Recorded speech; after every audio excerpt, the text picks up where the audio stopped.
Guys, कैसे हैं आप देख रहे हैं लो की बात स्नेह के साथ। और हम लोग लास्ट टॉपिक में बात किए थे न्यूयॉर्क कन्वेंशन का, जो कि आर्बिट्रेशन का बहुत ही इंपॉर्टेंट टॉपिक था। और आज हम बात करेंगे जिनेवा कन्वेंशन का। तो आगे चलने से पहले मेरा आपसे रिक्वेस्ट है कि प्लीज़ इस चैनल को एक बार सब्सक्राइब, लाइक और शेयर कीजिए।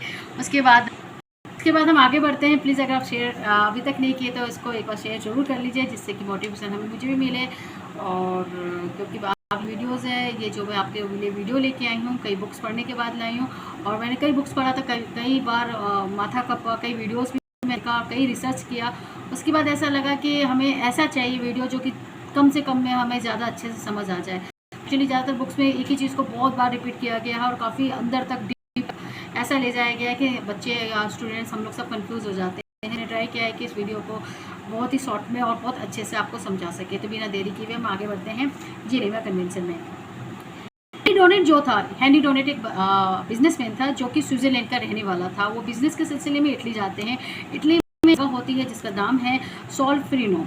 ये बात है 1859। सोल्फेरिनो में इटली में वो बिजनेस करने जाते हैं। इसी बीच में युद्ध हो जाता है। युद्ध के दौरान 3 कंट्रीज होती हैं, फ्रांस, इटली और ऑस्ट्रेलिया। फ्रांस इटली एक साथ होती है, ऑस्ट्रेलिया अलग होती है। जब युद्ध होता है इस जंग में ऑस्ट्रेलिया हार जाती है, पर इस युद्ध में दोनों साइड से करीबन 40,000 लोगों की कैजुअलिटी होती है। इतना खून खराबा देखकर हेनरी डोनेट से रहा नहीं जाता है सॉरी। और वो बिना भेदभाव किए, चाहे कोई भी सोल्जर हो, चाहे इस कंट्री का हो या उस कंट्री का, हेल्प करने के लिए चला जाता है, उसकी इलाज करने के लिए चला जाता है और बाकी लोगों को भी मोटिवेट करता है कि घायल लोगों की मदद है। इस बीच से एक फ्रेज भी प्रचलन में आया है। इस फ्रेज को मैंने एक जगह पढ़ा था। ये फ्रेज बहुत ही अच्छा है और इम्पोर्टेंट भी, अगर आप लिख दें तो अच्छी बात है। उस फ्रेज का नाम था टूटी फ्रेटली, यानी टूटी TUTTI फ्रेटली, जिसका मतलब होता है डियर ऑल ब्रदर्स, यानी कि आप सब लोग हमारे भाई हो और आप लोग जो घायल हो, हमें ऐसे भाई आपका ट्रीटमेंट करना है। तो वो जितने भी घायल थे, डोनेट ने उन घायलों की सेवा किया और लोगों को भी मोटिवेट किया। वहाँ पर लोगों की सेवा करने के बाद जब हेनरी डोनेट वापस अपने घर स्विट्जरलैंड आए तो वो अपने एक्सपीरियंस को याद करते हुए एक बुक लिख देते हैं। वो बुक नाम होता है a memory of Solferino. Memory of Solferino इसलिए लिखा जाता है क्योंकि जो युद्ध हुआ था इटली में, वो सोल्फेरिनो की जगह वाले क्षेत्र में हुआ था, जिसमें वो अपने एक्सपीरियंस शेयर करते हैं और एक्सपीरियंस को शेयर करते वक्त ये भी बताते हैं, चाहे जंग में कोई हारे या जीते, लेकिन जंग के बाद जो कैजुअलिटी होती है, नुकसान होता है, वो दोनों देश झेलता है।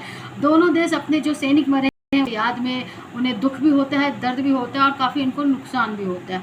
तो उन्होंने इस बुक में सिर्फ अपना एक्सपीरियंस ही शेयर नहीं, बल्कि युद्ध के दौरान उसके सॉल्यूशन को एक को भी प्रपोज किया है। क्या सॉल्यूशन होना चाहिए अगर युद्ध हो रहा है, तो कुछ ऐसे कुछ पॉइंट्स होने चाहिए जो कि युद्ध के दौरान जो नुकसान होता है उसको कुछ कम किया जा सके, चाहे वो कैजुअलिटी हो या अपने सैनिकों के साथ हो। तो हेनरी डोनेट ने 2 सॉल्यूशन सामने रखा। पहला था वॉलंटरी रिलीफ सोसाइटी, दूसरा था international agreement. Voluntary relief society में वह कहते हैं कि हर देश में एक वॉलंटरी रिलीफ सोसाइटी बनानी चाहिए जो निष्पक्ष होकर बिना भेदभाव घायल लोगों की सेवा कर सके। बहुत अच्छा था ये कि अगर कोई घायल, एक वॉलंटरी जो सोसाइटी है जो कि अगर घायल कोई भी हुआ, चाहे क्योंकि न्यूट्रल होकर दोनों सैनिकों की सेवा करेगा। ठीक है। सेकंड था इंटरनेशनल एग्रीमेंट, यानी कि साथ ही साथ हमें इंटरनेशनल लेवल में एक एग्रीमेंट बनाना चाहिए जो सभी देशों को ये बताए कि जंग के वक्त, वार के समय क्या कर सकते हैं और क्या नहीं कर सकते। मतलब एक रूल और रेगुलेशन होना चाहिए, कि नियम होना चाहिए, कि ऐसे ही नहीं कि यूँ युद्ध कर रहे हैं, जैसे इंसानों की तरह युद्ध करना चाहिए, ना कि जानवरों की तरह कि कुछ भी नहीं, मार रहे हैं, पीट रहे हैं। तो एक रूल एंड रेगुलेशन होना चाहिए। उन्होंने ये बुक को क्या किया, ये जितने भी बुक्स थे उसको यूरोप के पॉलिटिक्स और मिलिट्री ऑफिसर्स को ये बुक उन्होंने सबको दिया। ये है जो हेनरी थे वो 1859 को गए थे इटली में, युद्ध हुआ वहाँ पे, और इन्होंने बुक दिया सारे पॉलिटिकल्स और मिलिट्री को उस युद्ध के बाद। 1863 में इस बुक को, सजेशंस को डिस्कस करने के लिए एक वर्ल्ड मीटिंग बुलाई जाती है। इसके 2 ऑब्जेक्टिव होते हैं, देख लीजिए। 1859 को इटली गया था, उन्होंने बुक लिखा युद्ध के बाद। उस बुक को पढ़ने के बाद वर्ल्ड मीटिंग हुआ 1863 में। 1859 को वो वहाँ जाते हैं इटली, और युद्ध के बाद 1863 में जब बुक्स वो सबको दे देते हैं तो एक वर्ल्ड मीटिंग होती है 1863 में। इस वर्ल्ड मीटिंग में 2 बात की जाती है, 2 ऑब्जेक्टिव रखा जाता है। वो है ह्यूमैनिटेरियन एड और परमानेंट रिलीफ एजेंसी। सेकंड है गवर्नमेंट ट्रीटी। फर्स्ट है human HUMANITARIN humanitarian add permanent relief agency second government treaty. Humanitarian add के लिए इंटरनेशनल लेवल में एक परमानेंट रिलीफ एजेंसी बनाई जाए, इस पर बात की गई। और दूसरा जो गवर्नमेंट ट्रीटी है उसमें यह कहा गया कि हम हर देश के साथ एक ट्रीटी करें कि वॉर ऑफ टाइम पर जो न्यूट्रल पार्टी की मदद करने के लिए आगे आए, मतलब कि दो कंट्री आपस में लड़ाई कर रही है तो कोई जो न्यूट्रल देश है वो दोनों देशों की हेल्प करे। Humanitarian add permanent relief agency को फुलफिल करने के लिए international committee for red cross बनाई गई। समझ आया? ह्यूमैनिटेरियन, मैं रिपीट कर रही हूँ, humanitarian add permanent relief agency को फुलफिल करने के लिए international committee for red cross बनाया गया और गवर्नमेंट ट्रीटी को फुलफिल करने के लिए जिनेवा कन्वेंशन बनाया गया। तो इन दोनों ऑर्गेनाइजेशन बनाने के लिए हेनरी डोनाल्ड को फर्स्ट नोबेल प्राइज से नवाजा गया। ये रियली बहुत हटके, इन्होंने बहुत अच्छा सोचा था, तो उन्हें फर्स्ट नोबेल प्राइज से नवाजा गया। तो अब पहला जिनेवा कन्वेंशन होता है 1864 में। 1859 को इटली गया, 1863 में उन्होंने बुक सबको बांट दिया, तो बुक 1863 में मीटिंग हुआ। मीटिंग के दौरान दो ऑब्जेक्टिव बनाए गए, humanitarian add permanent relief agency और गवर्नमेंट ट्रीटी 1863 में बनाए गए। अब 1863 के नेक्स्ट ईयर यानी 1864 में पहला जिनेवा कन्वेंशन आया, जिसमें कहा गया कि वार के वक्त जो भी घायल और बीमार फोर्सेस है उनके साथ क्या ट्रीटमेंट होनी चाहिए, उसे कैसे कंडीशन में रखना चाहिए। यह था first Geneva convention. Second Geneva convention आया 1906 में।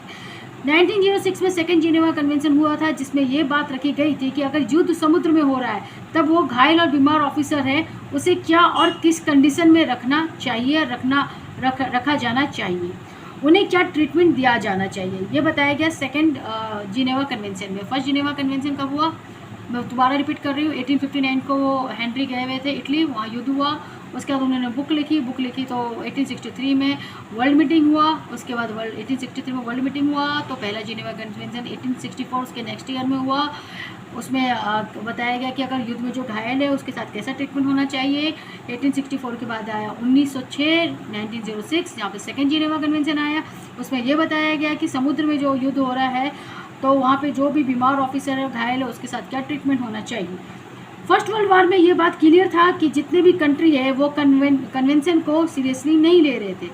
मतलब कि जब फर्स्ट वर्ल्ड वॉर हुआ तो जो भी नियम बनाया गया था, रूल बनाया गया था, रेगुलेशन बनाया गया था, जो ऑब्जेक्टिव्स रेडी किए गए थे वो कोई भी कंट्री उस कन्वेंशन को सीरियसली नहीं ले रहे थे। इसलिए 1929 में थर्ड जिनेवा कन्वेंशन आया। 1859 युद्ध, 1863 मीटिंग हुआ, वर्ल्ड मीटिंग हुआ। 1864 first Geneva convention, 1906 second Geneva convention, third Geneva convention 1929। देखिए अगर आपको डेट ईयर याद होता है तो ठीक है, नहीं होता है तो अब भी आप कन्वेंशन याद रखिए। मैं इसलिए आपको रिपीट कर रही हूँ कि शायद बोलने से याद हो जाता है, कई बार बोलने से। जिनेवा कन्वेंशन जो था वो प्रिजनर्स ऑफ वार की बात करता है। जो भी प्रिजनर ऑफ वार होते हैं उन्हें ह्यूमन कंडीशन में रखना चाहिए, जानवरों की तरह नहीं कि भैया आप बाहर की कंट्री के हो और आप वार में हमारे दुश्मन थे तो किसी भी तरह कर रख दिए, ऐसा नहीं है। इसके लिए इंटरनेशनल रेड क्रॉस सोसाइटी एक थर्ड पार्टी न्यूट्रल पार्टी की तरह मदद भी करेगा। वो जेल भी जाके देखेगा भी और किस तरह से उसके साथ रखा जा रहा है, उस तरह से हेल्प भी किया जाएगा वो जो अपने जेल में जो प्रिजनर है। पर सेकेंड वर्ल्ड वॉर के टाइम पर यह जिनेवा कन्वेंशन जर्मनी को हर तरह की पावर से रोक नहीं पाई थी, यानी कि कन्वेंशन फिर वैसे का वैसे ही रह गया। इसलिए अब आया फोर्थ जिनेवा कन्वेंशन आया 1949 में। जिनेवा कन्वेंशन ये कन्वेंशन बात करता है नॉन कॉम्पिटेंट्स के प्रोटेक्शन की। नॉन कॉम्पिटेंट्स वो लोग होते हैं कि जो युद्ध में डायरेक्ट शामिल नहीं होते, ये वो है बड़े बुजुर्ग, महिला, बच्चे, ये लोग जो युद्ध में शामिल नहीं होते हैं। ये इनके प्रोटेक्शन की बात करता है फोर्थ जिनेवा कन्वेंशन में, जो कि आर्टिकल 9 और 12 में बताया गया है। इसमें यह बताया गया है कि इसमें ये भी बताया है कि जो बुजुर्ग होते हैं, महिला होते हैं, इनके साथ इल ट्रीटेड नहीं किया जाए। जो 1949 का फोर्थ जिनेवा कन्वेंशन जो था वो नॉन कॉम्पिटेंट को प्रोटेक्शन की बात करता है। मतलब कि वो लोग जो जंग में शामिल नहीं है, आप उनके साथ जंग नहीं कर सकते, उन्हें आप प्रिजनर ऑफ वार, आप उन्हें बंदी नहीं बना सकते, उनके साथ आप कोई भी इल ट्रीटमेंट नहीं कर सकते, आप उनके साथ कोई एक्सपेरिमेंट नहीं कर सकते। फोर्थ जिनेवा कन्वेंशन में एक बात और कही गई थी, प्रिजनर ऑफ वार के बारे में बताया गया था कि Geneva convention prisoners of war को 6 राइट देते हैं। पहला राइट ये देते हैं कि आप उनके साथ कोई भी टॉर्चर नहीं करोगे। अगर वो प्रिजनर ऑफ वार, आपने उसको अपने प्रिजनर में रख दिया है तो आप उसके साथ कोई भी अनह्यूमन बिहेव नहीं करेंगे, कोई टॉर्चर नहीं करेंगे। दूसरी बात, कोई भी कंट्री सामने वाले सैनिक को जिसको बना लिया है उसका नाम, रैंक पूछने के अलावा, बर्थ और प्लेस पूछने के अलावा उससे कुछ और ज़बरदस्ती नहीं उगलवा सकते हैं। उनका सर्विस नंबर से, आपका सर्विस नंबर क्या है, नाम क्या है, डेट ऑफ बर्थ क्या है, रैंक क्या है आपका, क्या आप पूछ सकते हो, उससे ज़्यादा आप नहीं पूछ सकते, कोई टॉर्चर नहीं कर सकते। थर्ड क्या है, साथ में प्रिजनर ऑफ वार को ह्यूमन कंडीशन में रखना चाहिए। चौथा ये है कि जो प्रिजन है वो अपने रिलेटिव को, अपने देश में अपने रिलेटिव को लेटर लिखना चाहे तो वो लेटर लिख सकते हैं। पांचवा ये है कि अगर वहाँ से कोई लेटर आता है, उसका प्रिजन के कंट्री, जो प्रिजन है, जो कैदी है, अगर उसके घर से कोई लेटर आता है तो वो लेटर उसको देना चाहिए। छठा ये है कि रेड क्रॉस को यह अधिकार मिला हुआ है कि वो इस प्रिजन ऑफ वार को प्रिजनर ऑफ वार से कभी भी मिल सकते हैं और उसके लिविंग कंडीशन को देख सकते हैं कि वो कैसे रह रहे हैं, उसका किस तरह से ये कंट्री का लिविंग कंडीशन रख रहा है, सब कुछ ठीक ठाक हो रहा है, नहीं हो रहा है। जिनेवा कन्वेंशन को इंडिया ने ज्वाइन किया था 9 नवंबर 1950 को और पाकिस्तान ने किया था 1951 को। आपको याद होगा कि 27 फरवरी 2019 में अपना जो एक्सटर्नल अफेयर हुआ था और हमारे इंडिया का एक जहाज़ जो वहाँ पे पाकिस्तान में गया था और उसके बाद अपने जो कमांडर अभिनंदन है वो वहाँ पे उनके पाकिस्तान के कस्टडी में चले गए थे और अपने कमांडर अभिनंदन को वापस लाने के लिए जो मदद में आया, जो हेल्प किया, वो था हमारा जिनेवा कन्वेंशन था, जिसकी वजह से हमारे कमांडर अभिनंदन वापस इंडिया आ सके। तो ये था हमारा जिनेवा कन्वेंशन, जो कि आर्बिट्रेशन का बहुत ही इंपॉर्टेंट सब्जेक्ट है, इंपॉर्टेंट टॉपिक है, ये अक्सर सवाल में आ ही जाता है। लास्ट वाले टॉपिक में मैंने आपको न्यूयॉर्क कन्वेंशन बताया था और जो कि बहुत ही इंपॉर्टेंट था। तो आपको कैसा लगा मेरा वीडियो ये ज़रूर बताएंगे और प्लीज़ कहते हैं कि गुरु को कुछ ना कुछ दक्षिणा ज़रूर देना चाहिए। अगर थोड़ा सा भी आपको अच्छा लगा तो मैं आपकी गुरु हुई और दक्षिणा में सिर्फ ये अंगूठा दबाइए, मतलब ये उंगली दबाइए और प्लीज़ सब्सक्राइब का बटन दबाइए उसमें और शेयर करिए, लाइक कीजिए। अगर आपको ये अच्छा लगा तो कमेंट भी ज़रूर कीजिएगा। तो तब तक के लिए जय हिंद। नेक्स्ट टॉपिक में जल्दी मिलते हैं आर्बिट्रेशन का, और बस 1-2 टॉपिक में ये आपका वीडियो, 2-3 वीडियो में आपका आर्बिट्रेशन कंप्लीट हो जाएगा। तो तब तक के लिए जय हिंद और मिलते हैं फिर से नेक्स्ट वीडियो में। Thank you.